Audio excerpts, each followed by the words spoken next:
교경협 제28차 영성수련회의에 참석하신 우리 모든 동역자들, 예수 그리스도의 이름으로 환영하고 사랑하고 축복합니다. 옆에 계시는 그분 나하고 이 세상 사는 동안 평생 하나님 나라 사역 함께 하다가 천국 함께 가실 분들입니다. 존귀하신 하나님의 사람들입니다. 서로 축복하며 인사합시다. 존귀하신 당신을 사랑하고 축복합니다. 앞뒤 잡으시고 존귀하신 여러분을 사랑하고 축복합니다. 인사는 잘했습니다만은 예배 시간부터 좀 무거운 주제를 가지고 말씀드려야 될 것 같아서 좀 죄송한 마음이 있습니다. 여러분 혹시 지난 6월 발간된 한국 기독교 분석 리포트 내용 좀 살펴보셨는지 모르겠습니다.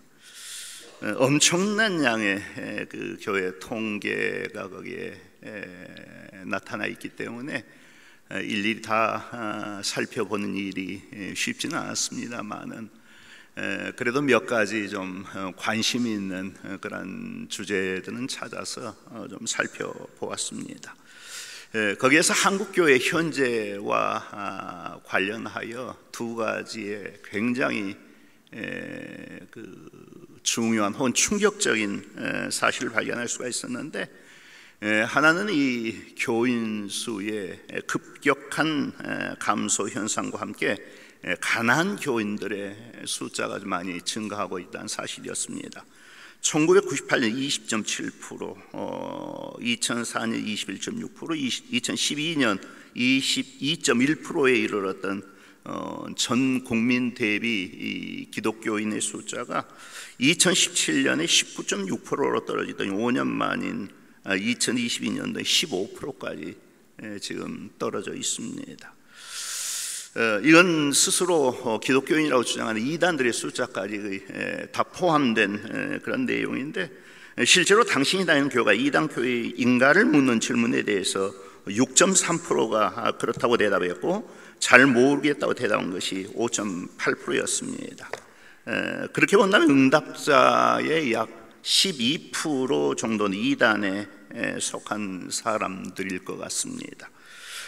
또 스스로 개신교인이라고 주장하는 사람들이 다 교회 출석하고 있는 것은 아니고, 개신교의 70%만 교회에 정기적으로 출석하고 있고 30%는 정기적으로 출석하지 않는다고, 소위 말하는 가난교인들이지요. 30%는 출석하지 않고 있다고 대답을 했습니다.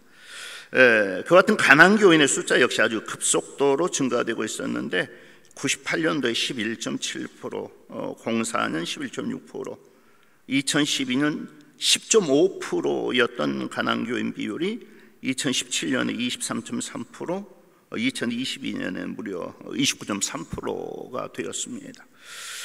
따라서 이 비율을 그대로 한국 현재 국민 총수에 대비해서 이렇게 기독교인의 숫자를 예측해 본다면 대략적인 숫자입니다만은 우리나라 총인구 5,143만 명이기 때문에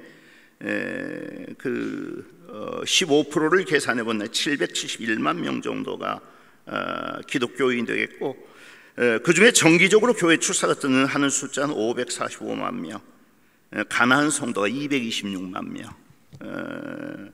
정기적으로 교회 출석하는 숫자 중에 이단들의 숫자가 최소 34만 명에서 66만 명. 그렇다면 현재 정기적으로 교회에 출석하고 있는 개신교인 숫자는 전 국민에서 480만 명 내지 510만 명 정도가 될 것이고, 그렇게 본다면 전 국민의 10%가 채 안 되는 것이지요. 우리 정기적으로 교회에 출석한 진짜 그리스도인의 숫자는 10%도 채 안 된다라고 우리가 볼 수가 있을 것 같습니다.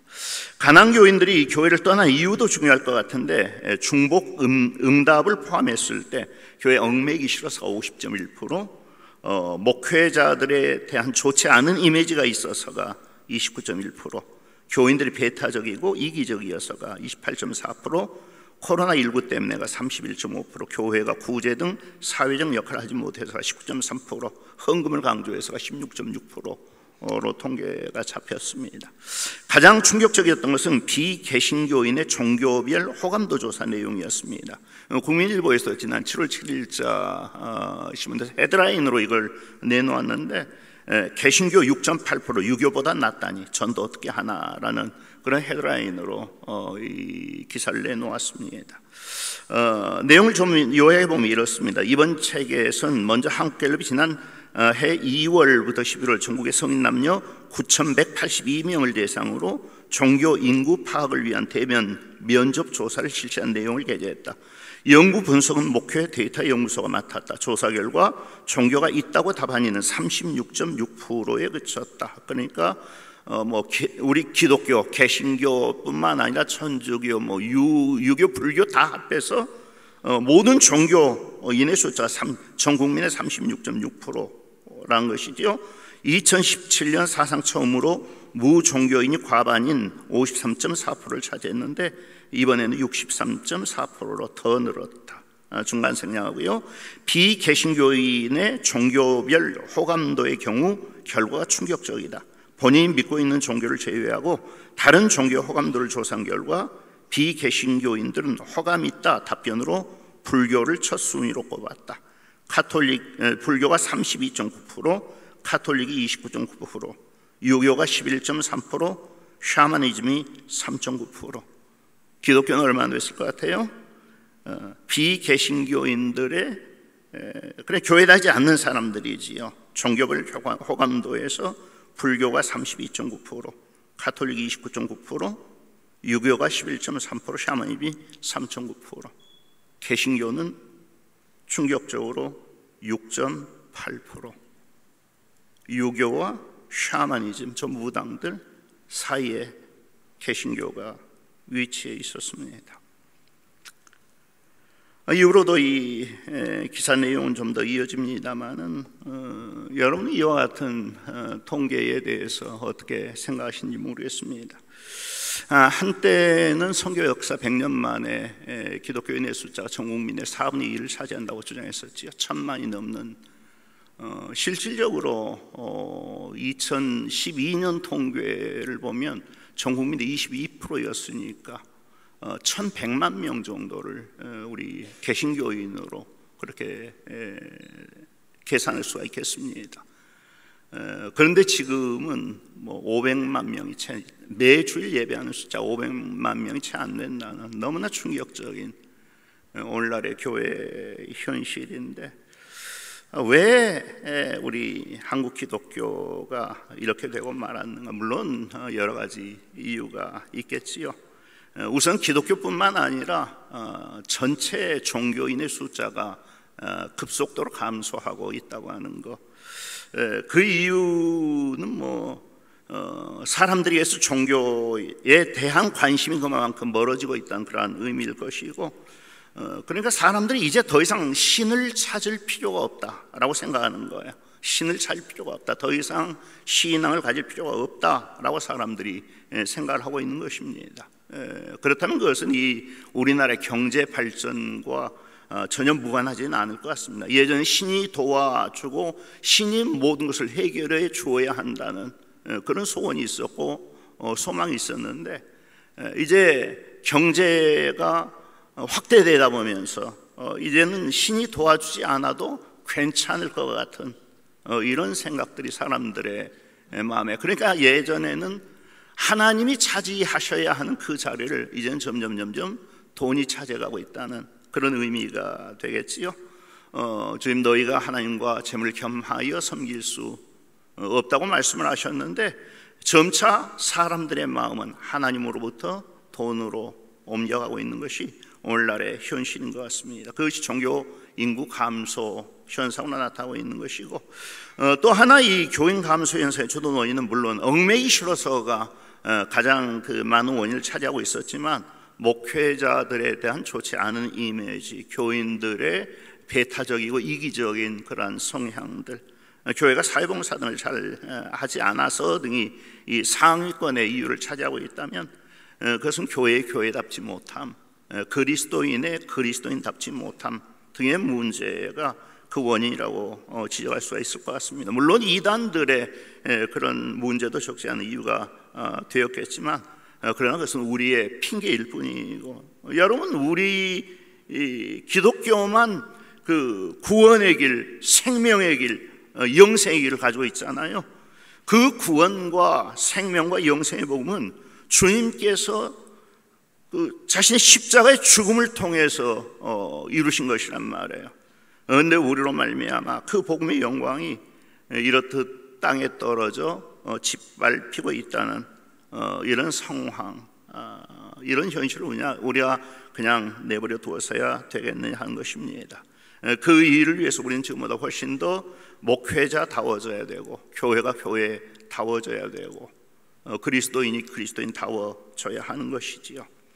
그렇게 만들어 가야 할 책임이 바로 우리 목회자들이 있지 않는가 하는 그런 말씀입니다. 오늘 말씀은 우리가 다 잘 알고 있는 말씀입니다. 에스겔 선지자가 보았던 생명수의 강 환상입니다.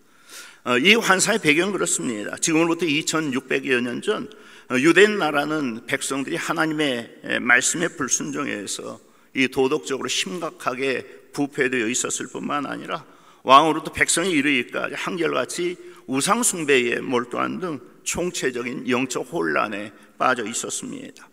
그래서 하나님께서 예레미야 선지자를 통해서 거듭 그들에게 회개를 촉구하고 그들의 죄를 책망하시지요. 하지만 이스라엘 백성들은 누구와나 하나님의 말씀에 주목하지 않았고 하나님께로 돌아오려 하지 않았습니다. 결국 예레미야 선지자가 예언했던 대로 주전 605년 바벨론 왕 느부갓네살의 공격을 받아 예루살렘 성은 함락되고 약 1만 명의 젊은이들이 바벨론의 포로로 끌려가게 됐는데, 그 포로들 가운데 25세 젊은 청년 에스겔도 포함되어 있었던 것입니다. 에스겔은 그의 나이 30세 때 바벨론에서 선지자로 부름을 받습니다. 그런 후 계속해서 포로 생활에 시달리는 이스라엘 백성들을 하나님의 말씀으로 위로하고 격려하고 용기와 소망을 선포합니다. 하지만 그 같은 와중에 또 다시 비극적인 일이 벌어지고 말지요. 주전 586년 바벨론 군대가 다시 예루살렘 성을 침공해서 예루살렘 성을 완전히 초토화시켰을 뿐만 아니라 이번엔 예루살렘 성전까지도 완전히 회파시켜 버린 것입니다. 뿐만 아니라 유다 왕 시드기야를 붙잡아다가 그의 두 눈을 뽑고 그 다음 손발을 묶은 채 마을에 매달고 온 거리를 끌고 다니는 것입니다. 이제 포로 잡혀와 있는 이 그 이스라엘 백성들에게는 돌아갈 조국이 없어져 버렸습니다. 하나님의 성전도 무너져 버렸습니다.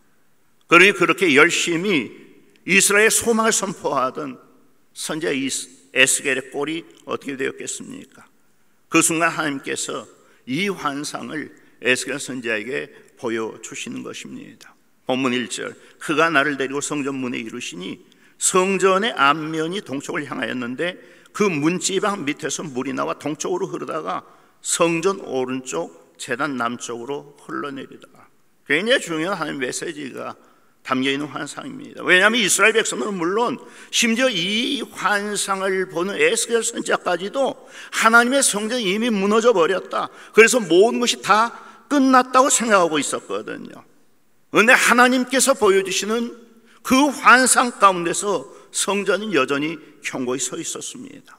뿐만 아니라 그 성전 문지방 밑으로부터 흘러나오는 물이 그것이 이르는 곳마다 모든 것을 다 살게 하는 것입니다. 처음에는 그렇게 많지 않은 분량의 물이었습니다. 하지만 하나님의 사자의 인도함을 받아 하류로 따라 내려가면서 깊이를 재보니까 점점 더 넓어지고 점점 더 깊어집니다. 강가로 나가보니 광 좌우편으로 나무들이 굉장히 많습니다. 그 모든 광경을 보여준 후에 하나님의 사자가 에스겔 선지자에게 말씀합니다. 이 물은 점점 동쪽으로 흘러 아라바, 즉 요단 계곡에 이르게 될 것이고 그것을 통과하여 바다, 어디에요? 사해지요. 여러분, 사해가 왜 사해입니까? 모든 게 다 죽어 있기 때문에, 그 어떤 생물도 살 수가 없기 때문에 사해 아닙니까? 그런데 성전 문지방으로부터 흘러나온 물이 죽어있는 그 바다로 흘러들어가 죽어있던 바다를 살려낼 거라고 말씀하시는 거예요. 그래서 사해 서쪽 엔게디에서부터 북쪽 에네글라임까지에 이르기까지 어부들이 바다에 그물을 치고 고기를 잡게 될 거라고 말씀합니다. 또한 강 좌우편에 심겨있는 나무들에도 각종 과실 풍성히 열리게 될 것인데 달마다 새로운 과실을 맺게 될 것이고 그 잎은 시들지 않을 것이며 그 모두가 사람들을 치료하는 약재료로 쓰이게 될 것이라고 말씀합니다. 여러분, 이게 다 무슨 의미의 환상일까요? 이스라엘 회복이지요. 지금 이스라엘 나라는 완전히 망해서 없는 죽어버린 나라가 되고 말았습니다. 그런데 하나님께서는 그 이스라엘 나라를 죽어있는 그대로 그냥 놔두시지 않겠다고 말씀하시는 것입니다. 다시 이스라엘을 회복시키시되 거기에 생명을 주시고 이전보다 더한 풍성함을 주시겠다고 약속하시는 것입니다. 중요한 사실은 그 모든 역사가 어디서부터 시작하느냐, 그들이 완전히 무너져 버렸다고 생각하는, 그래서 완전히 끝나버렸다고 생각하는 그 하나님의 성전에서부터 이 역사가 시작되는 것입니다.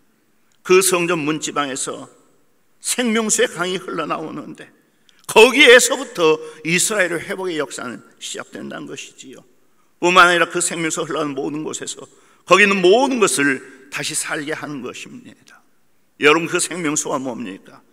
우리는 성경 곳곳에 강에 대한 이야기를 듣습니다. 에덴 농사에도 비소인, 기혼, 히데일, 유브라데 4개 강이 있어 그때 각각 동서남북으로 흘러가면서 세상 모든 것에 생명과 풍성함을 주었습니다. 시편 46편에도 강에 대한 기록이 나타납니다. 시편 46편 4절, 한 시내가 있어 나뉘어 하나님의 성 곧 지존하신 이의 성소를 기쁘게 하도다. 하나님이 그 성중에 계시며 성이 흔들리지 아니할 것이라. 새벽에 하나님이 도우시리로다.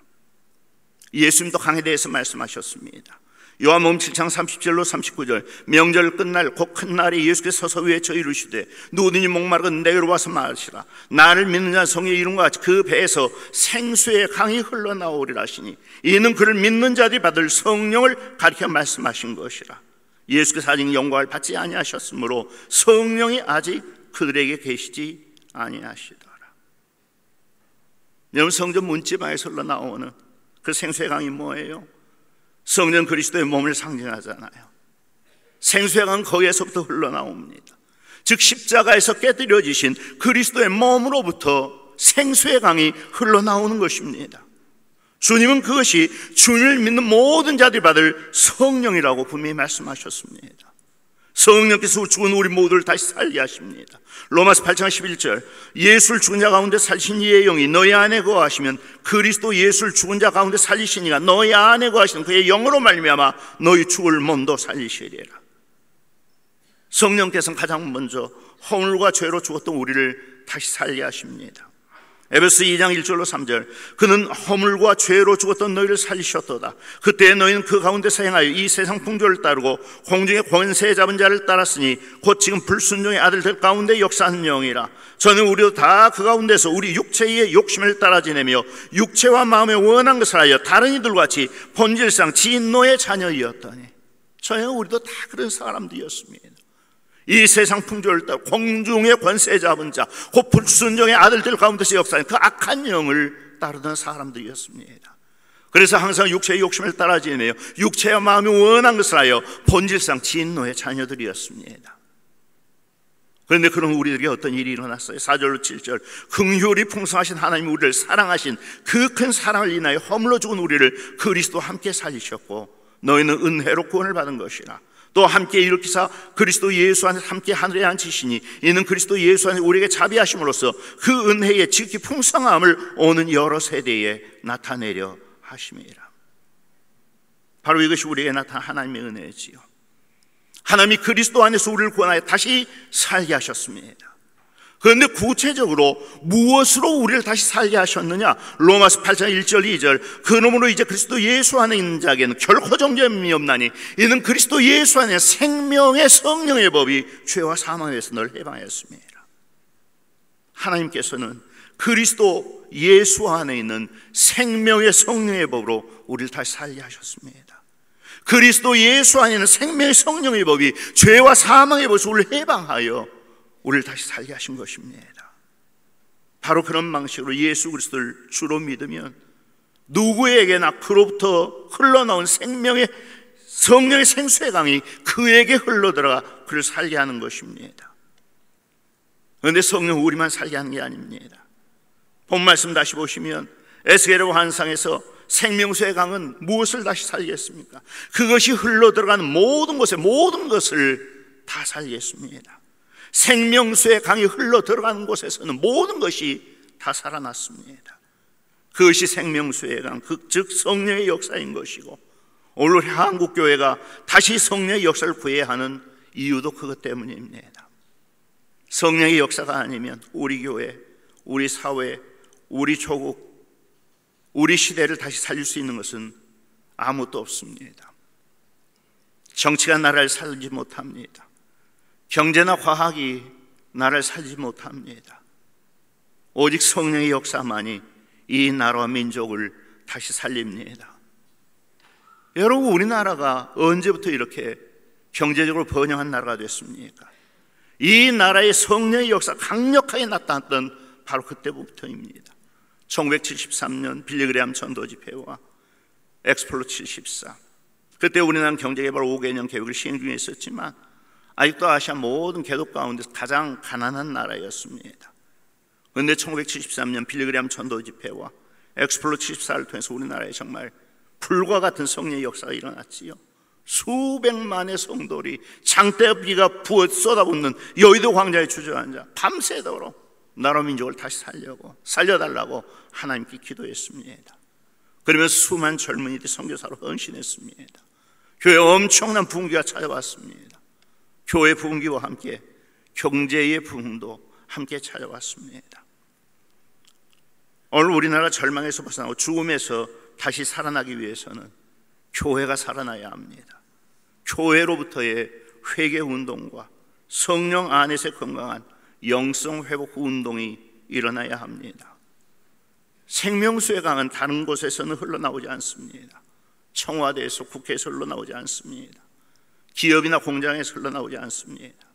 생명수의 강은 오직 성전 문지방으로부터 흘러나옵니다.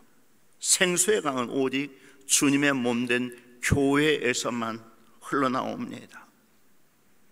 한국 기독교 분석 리포트가 알려주는 것처럼 오늘날 조교회는 힘을 많이 잃어버렸습니다. 그래서 죽은 것 같이 되어 있는지도 모르겠습니다. 지금은 교회가 세상을 염려하는 것이 아니라 세상이 교회를 염려하고 있다고 우리 스스로도 자조적으로 말하고 있지 않습니까? 현실입니다. 그렇지만 생명수의 강의 역사가 이스라엘 백성들이 이미 무너져 버렸고, 그래서 이미 끝났다고 생각한 그 예루살렘 성전에서 다시 시작되었다는 사실을 절대로 잊지 마십시오. 그것이 우리가 갖는 비전입니다. 하나님은 절대로 한국교회를 지금과 같이 생명력을 잃어버린 상태로 내버려 두시지 않을 것입니다. 교회가 주관하는 이 세상을 위한 유일한 하나님의 방법이기 때문입니다. 우리가 처절하게 하나님 앞에 엎드려 울며 회개하면 하나님은 반드시 성령을 보내셔서 조국교회를 다시 살게 하실 것입니다. 우리 교회의 책임도 그것입니다. 우리가 섬기는 교회 강당으로부터 생수의 강이 흘러나와야 합니다.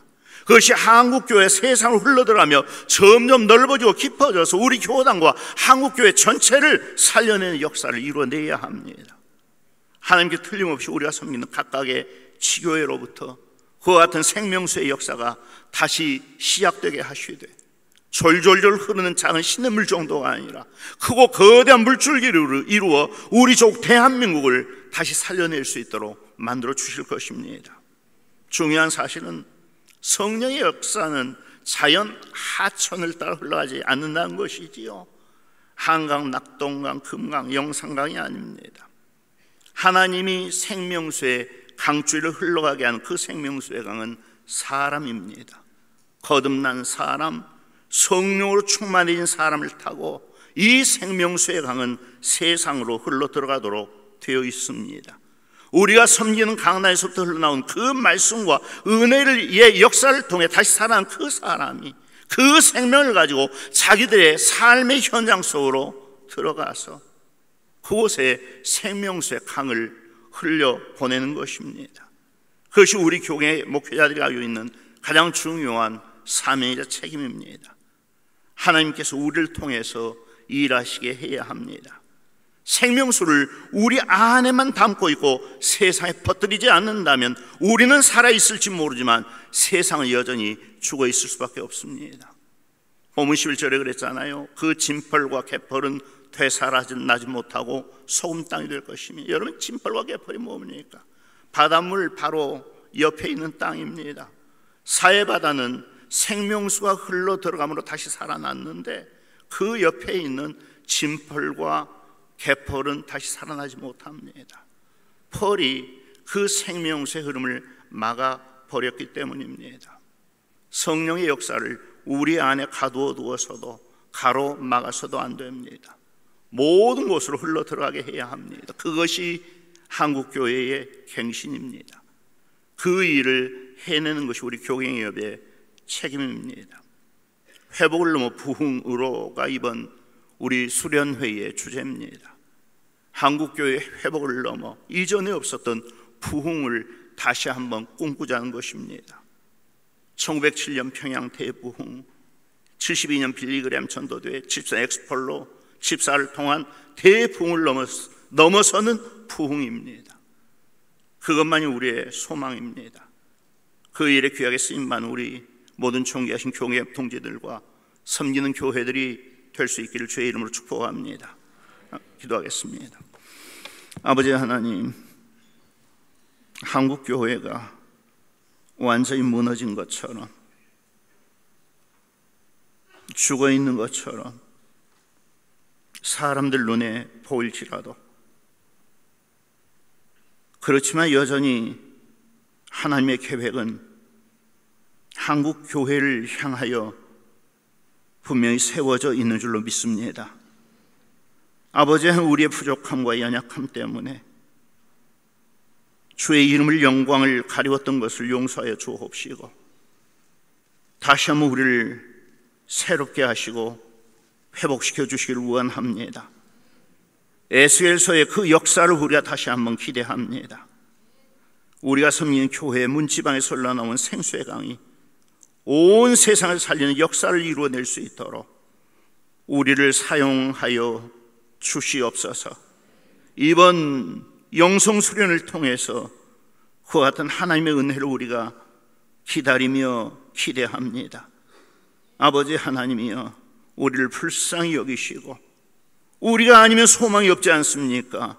우리를 먼저 다시 살려주시고 우리가 섬기는 교회를 통하여서 우리 교단, 한국 사회에 다시 살게 하여 주옵소서. 성령이여, 우리를 붙잡아 주시고 우리를 일하시는 도구로 사용하여 주시옵소서. 예수님의 거룩하신 이름으로 기도합나이다. 아멘.